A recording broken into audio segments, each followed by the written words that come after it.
এবার হাইকোর্ট, আর সেই হাইকোর্টে গিয়ে চোর স্লোগান শুনতে হলো মমতা বন্দ্যোপাধ্যায়কে। ভোট পরবর্তী হিংসা মামলার সওয়াল করতে হাইকোর্টে গিয়েছিলেন প্রাক্তন মুখ্যমন্ত্রী, আর সেখানে ছবিটা দেখুন কি হলো।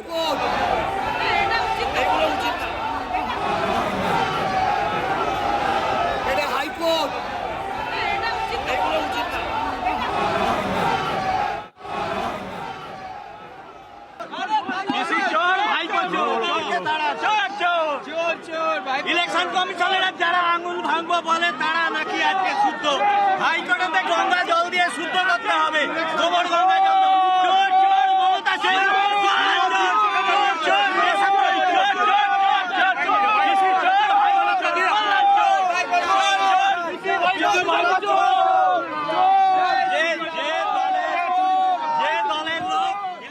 শায়ন্ত আমাদের প্রতিনিধি আমাদের সঙ্গে রয়েছে। শায়ন্ত, সেই মুহূর্তের ছবিটা মানে ঠিক কি অবস্থা হয়েছিল যখন মমতা বন্দ্যোপাধ্যায় তিনি গিয়ে পৌঁছেছিলেন হাইকোর্টে?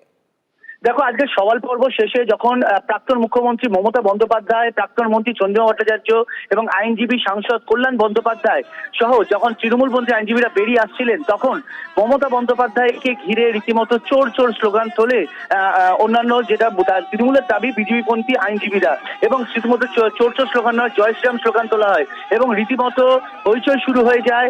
চোর চোর স্লোগানে গোটা প্রথম তলা, সে প্রথম তল রীতিমতো সরগরম হয়ে ওঠে। প্রাক্তন মুখ্যমন্ত্রী মমতা বন্দ্যোপাধ্যায়কে তখন পুলিশ নিরাপদে সরিয়ে নেওয়ার চেষ্টা করলেও সেখানে যে পরিমাণে ভিড় জমেছিল সেটা প্রথমের দিকে সম্ভবপর ছিল না।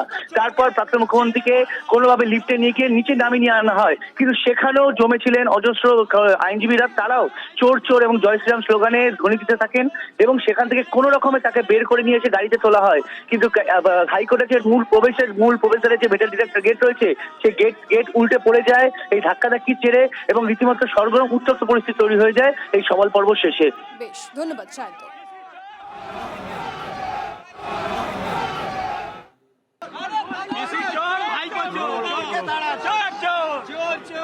ইলেকশন কমিশনের যারা আঙুল ভাঙবো বলে তারা নাকি আজকে শুদ্ধ।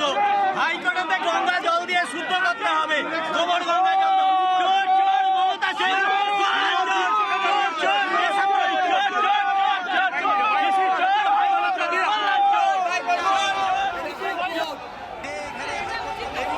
হাইকোর্টে জজদেরকে মানি না বলতো, সে আজকে হাইকোর্টে শেল্টার নিতে এসছে। এর থেকে লজ্জার আর কিছু নেই।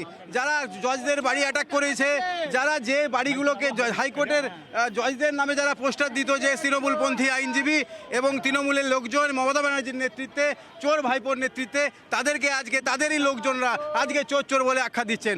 আপনারা দেখুন, পশ্চিমবঙ্গে পরিবর্তন হয়েছে, কিন্তু ওনাদের এখনো পরিবর্তন হয়নি। ওনাদের আইনের শাসন ছিল না। হাইকোর্ট বলেছিল যে চিফ জাস্টিসের ঘরে, সেই চিফ জাস্টিসের ঘরে আজকে ওনারা নাটক করতে এসেছিলেন।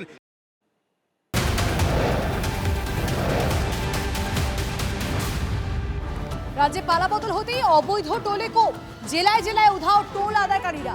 বাদুড়িয়া এবং বসিরহাটের টোল প্লাজাগুলিতে একই ছবি। টোল আদায়ের নামে অবৈধভাবে তোলাবাজি বন্ধে খুশি গাড়ি চালক স্থানীয়রা। অভিযোগ, তৃণমূল নেতাদের মদতে গাড়িগুলির থেকে টোল আদায়ের নামে 200 টাকা পর্যন্ত তোলা নেওয়া হতো।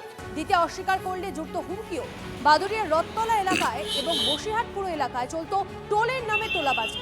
বন্ধ হতে মুখ্যমন্ত্রীকে ধন্যবাদ আমজনতা। আগে আমাদের কাছে টোল নেওয়া হতো, এখন টোলটা বন্ধ হয়ে গেছে, আমরা খুব খুশি। টোল না দিলে আমাদের উপরে চাপ আসতো, গাড়ি সাসপেন্ড করে দেবে, এখন আমরা খুশি। মানে কত টাকা করে নিত? 50 টাকা করে দিতে হতো আমাদের। কি বলতো? টোল না দিলে সাসপেন্ড করে দেবে, 15 দিন সাসপেন্ড, 15 দিন আসতে হবে না, গাড়ি চালানো যাবে না। তৃণমূলের নেতারা সকাল থেকে প্রতিটা গাড়ি থেকে 20-30 টাকা, 50 টাকা, 100 টাকা করে নিয়ে তোলাবাজি করতো। এখন সেই টাকা প্রতিটা জায়গায় জায়গায় ভাগ হয়ে যেত, প্রতিটা বড় বড় নেতাদের কাছে ভাগ হয়ে যেত, এবং যেসব গাড়িওয়ালাদের কাছ থেকে টাকা নিত তারাও আজকের টোলটা বন্ধ হয়ে তারাও খুশি। আমরা আমাদের গ্রামবাসীরাও আজকের সবাই খুশি। সরকার বদল হতে এই বাঁকুড়া শহরে একের পর এক অবৈধ টোলে পড়েছে তালা। হাঁপ ছেড়ে বেঁচেছেন গাড়ি চালক থেকে স্থানীয় বাসিন্দারা। বিগত তৃণমূল সরকারের আমলে বাঁকুড়া শহরে প্রবেশ ও বেরোনোর সময় প্রত্যেক পণ্যবাহী গাড়িকে টোলের জন্য মোটা টাকা গুনতে হতো। টোল দিতে না চাইলে গালিগালাজও করা হতো। রাজ্যে বিজেপির সরকার ক্ষমতায় আসার পর এইসব টোলে আর দেখা যাচ্ছে না লোকজনকে। টোল ছাড়াই যাতায়াত করতে পারায় খুশি গাড়ি চালকরা। রাজ্য সরকারে পালাবদল হতেই উঠে গেল বাঁকুড়া শহরের একের পর এক টোল প্লাজা। আমি যে জায়গায় দাঁড়িয়ে রয়েছি বাঁকুড়া শহরের অন্যতম প্রধান সড়ক সতীঘাটে, সেই সতীঘাটে কিন্তু এই টোল প্লাজা থেকেই প্রতিদিন লক্ষ লক্ষ টাকা টোল আদায় করা হতো। মূলত এই সড়ক দিয়ে যে সমস্ত যানবাহন যাতায়াত করত, বড় গাড়ি থেকে ছোট গাড়ি, সমস্ত গাড়ির থেকে টোল আদায় করা হতো। স্থানীয় বাসিন্দা থেকে শুরু করে বাসের চালক, ট্রাকের চালক, তারা যেটা বলছেন যে অবৈধভাবে এই টোল আদায় করা হতো এবং সেই টাকা কোনোভাবে তৃণমূলের পার্টি ফান্ডে বা তৃণমূলের নেতাদের কাছে চলে যেত। সেই অভিযোগ সামনে আসতেই কিন্তু রীতিমতো প্রশ্ন উঠতে শুরু করেছে যে এই লক্ষ লক্ষ যে টোল আদায় করা হতো, সেই টোল দুর্নীতি, সেই দুর্নীতির তদন্তের দাবি জানাচ্ছেন স্থানীয় বাসিন্দারা। সরকার বদলের পর এই টোল দুর্নীতি কি তদন্ত হবে? আপাতত সেদিকেই তাকিয়ে বাঁকুড়া শহরের মানুষ। বাঁকুড়া থেকে ক্যামেরায় বুধন কর্মকারের সঙ্গে হিরক মুখার্জি, TV9 বাংলা। एक बार जाने से ही 100 रुपया लगता था। हाँ 100 रुपये, फिर आने के टाइम पे फिर 100 रुपये, मतलब 200 रुपया आने जाने से। तो अभी क्या दिखाई पड़ रहा है आपको? अभी ठीक है, आप लोग आगे हैं तो अच्छा है, बचेंगे। आप क्या देख रहे हैं? आप टोल ले रहे हैं? नहीं अभी टोल नहीं ले रहा, अभी कोई नहीं ले बंद रहा। है? हाँ बंद। क्यों बंद क्यों है? आप लोगों की वजह से, आपकी सरकार की वजह से। सरकार बदल होने से ही बंद हो गया। हाँ बंद हो गया, बहुत कुछ बंद हो गया।